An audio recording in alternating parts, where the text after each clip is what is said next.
Well, my name is Katja Kolcio. I was born in the United States in a town called Brockport, New York. Both of my parents came to the United States just after the Second World War. My father and his family are from Ukraine. My mother is a German family born in Warsaw.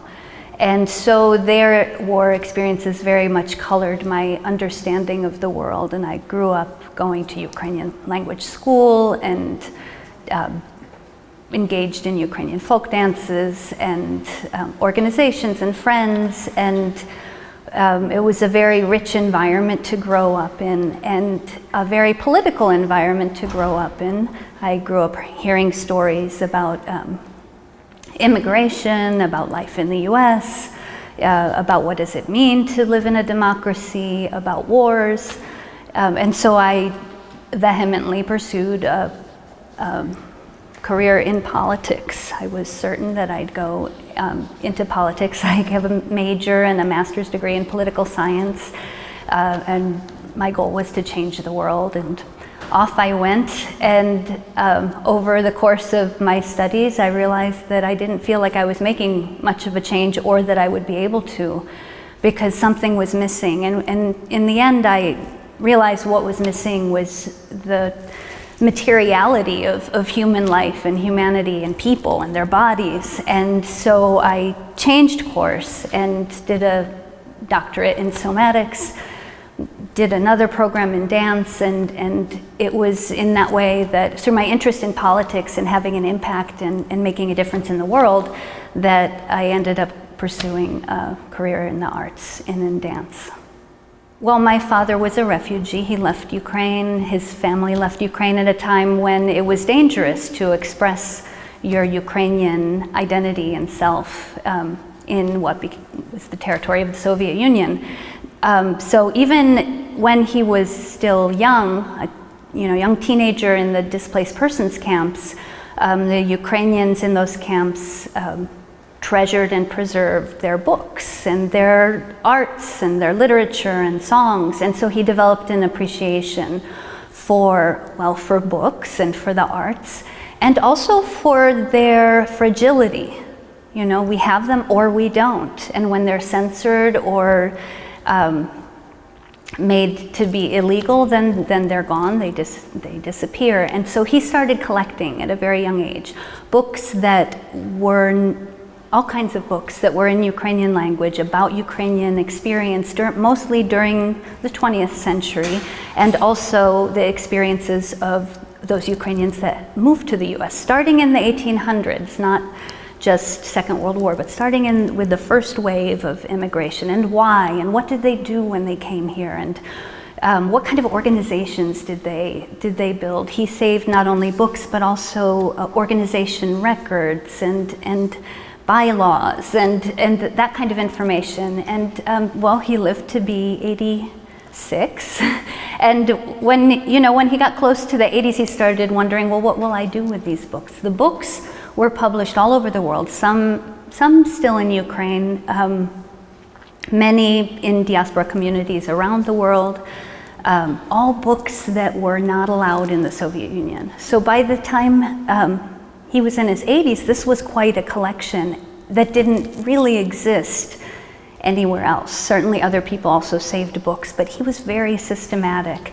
And two things happened. The University of Rochester, which is the closest big university to where they were living, opened an archive of Ukrainian immigrants to Rochester, starting in the 1800s, with family stories, with the organizational records, with their own self-published books, mostly in Ukrainian, some in English. And so for the Rochester and the New York community, it's a very, very accurate and detailed and human account of what is it like to flee your homeland and then to create a life in this country, and what does that mean?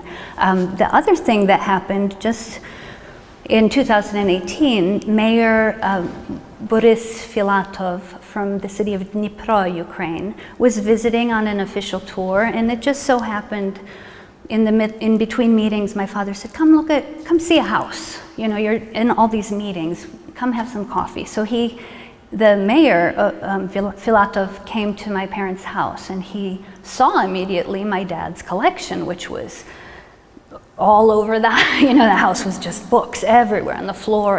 And he looked and he said, you know, I've never even seen these books on these topics. And he immediately said, I'm going to build you a library. And the next year I went to Ukraine with my father and my son, so 3 generations. First time my son got to go with my father, who was born in Ukraine, and hear his stories, and we chose a site, which was in the center of the city, of course, is what he chose. And the mayor, true to his word, built a beautiful, beautiful library to house over 15,000 books that otherwise didn't exist in Ukraine. And it's an interesting story in part because it just happened. There was no planning. It was by chance. My father had no idea what. My mother was worried. Oh, you're going to die. What will we do with the books? And then this mayor appeared, and this is what happened. And we sent the first shipment of books, about 7,000 books, 50, yeah. And then we went to send the second shipment, but the pandemic had started. And then, as you know, the shipping containers weren't moving, and the books were just stuck on a boat for months. And it was the pandemic, and my father died from the COVID in the beginning of February of 2021. And a year later, on February 8th of 2022, the city officials called and they said, we got the rest of the books. They arrived. And it was to the day, a year after he passed. So I know he had something to do with it. He moved those. But what then happened 2 weeks later was the massive invasion of Ukraine by Russia from 3 sides. So it's some of these things you just don't plan, and you don't know why they happen the way they do, but that there were a few miracles happening, and I think they have some kind of meaning. I don't know what. But that's also part, I'm sorry to tell the whole story, but that's part of where I learned my appreciation of the power of poetry and writing and storytelling and arts. The most important issues I want to communicate through my art, in fact, is that we're all artists. And I'm still that political person that I was growing up. I still want to change the world. And then I went into the arts. Why? Because it's in the arts that you're given permission to create, and you're given permission to imagine, and you're given permission to break the rules that we tend to follow, on the street. And if anybody asks, you say, oh, it's because I'm an artist. So we have a little bit of room there. So your question is, what is the most important thing to communicate? Well, right now, it's about Ukraine, and I have a very specific agenda, but in the world, the most important thing is that we all own our own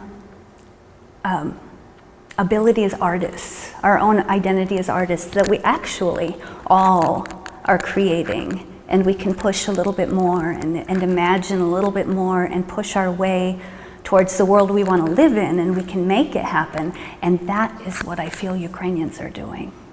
They've imagined it through their arts, they've persevered, and now they're fighting for it with their lives. And it's for Ukraine, it's not for Ukraine, it's for the freedom to live in the world that you imagine and that you build. And that's my answer to that.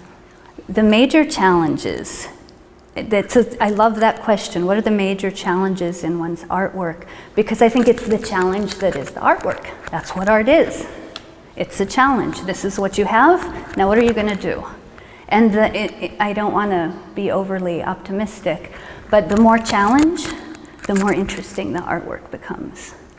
So that's where the fun is. And I always, I work at a very wonderful institution with beautiful studios, and I always think, how can I, I'm given so much, how can I make something out of it? Give me a problem. Tell me no, and then I'll find a way. And that will be art. So I think the inherent definition of art is a challenge.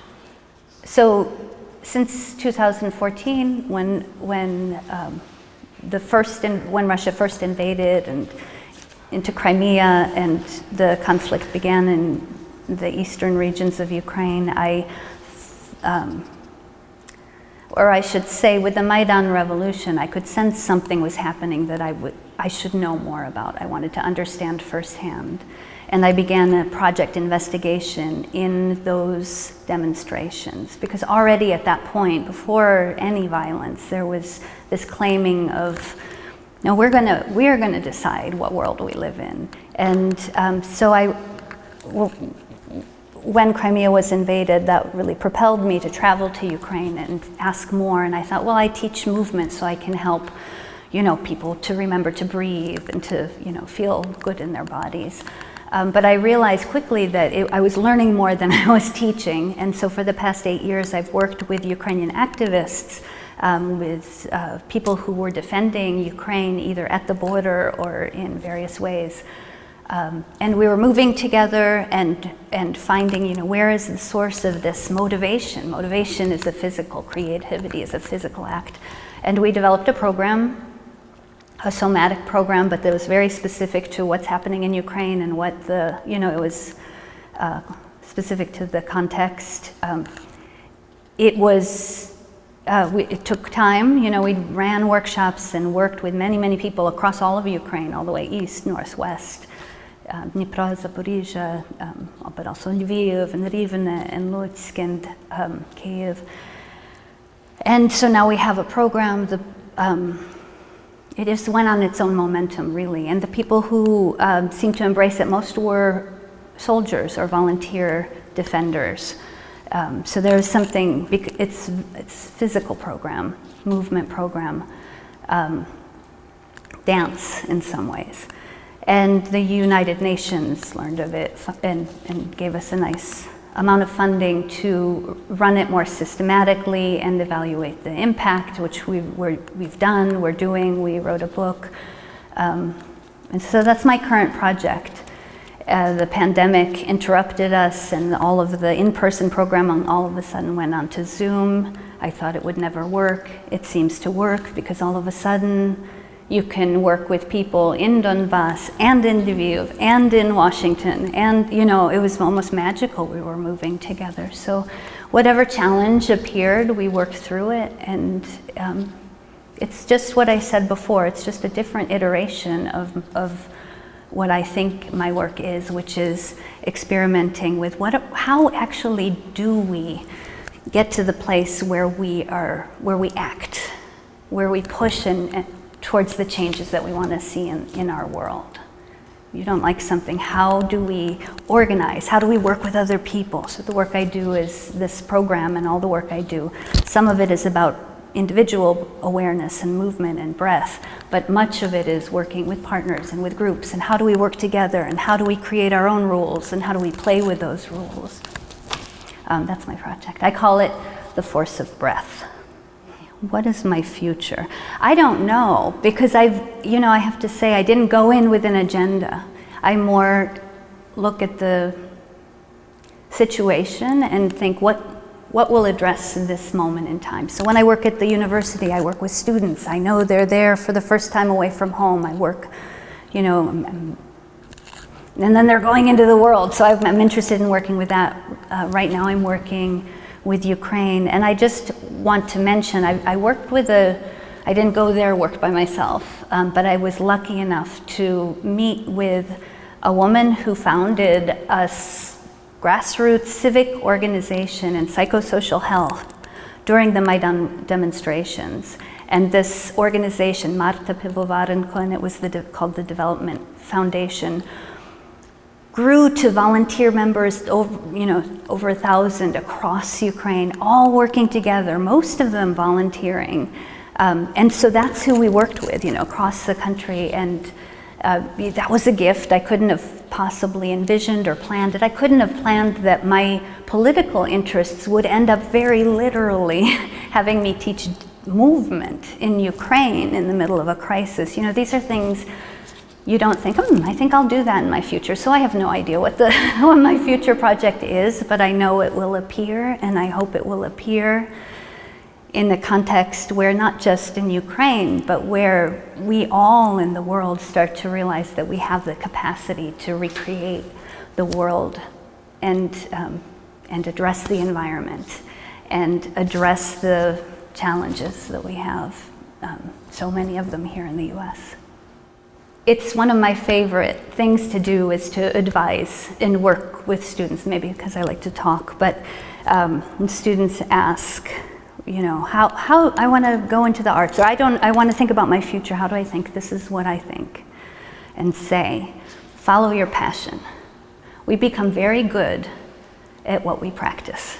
So if you practice doing the thing somebody tells you you're supposed to do or you think you should do, you'll get very good at doing what you think you should do. That's a different thing. Follow your passion, and that will lead you, and it will help you become very good at finding your passion and following it. And wherever that takes you, I mean, I certainly, when I went into dance, you know, family rolled their eyes. You were gonna be in government, what are you doing? I didn't know, I really didn't know, but I knew that I had to move, and I knew that breathing was important, and I knew that things changed when, you know, people moved together. But I didn't know I'd become a professor of dance at a university that lets me do political work as, you know, as an art. And had I followed a practical career, I certainly wouldn't love life as much as I do and care as much about the world we live in. So just, students, follow your passion, trust it will take you where you need to go. Don't imagine that it'll look anything like what you expect.